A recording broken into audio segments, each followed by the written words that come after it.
እግዚአብሔር ያሳያችሁ፣ ክርስቶስ ያመልክታችሁ።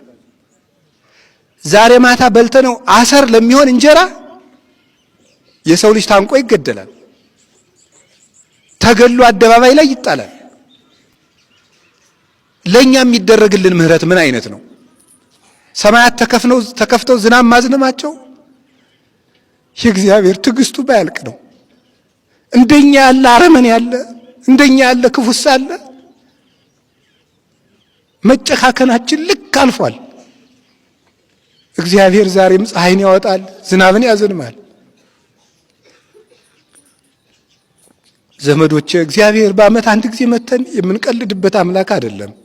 ምህረት ከሰው ልጆች ይፈልጋል። ምህረት ሳይኖረን ምህረት ልናገኝ አንችልም። ጨካኝ ሆነናል፣ እየተገዳደልን ነው። በገጠር ያላችሁት ሁሉ መስማት አለባችሁ።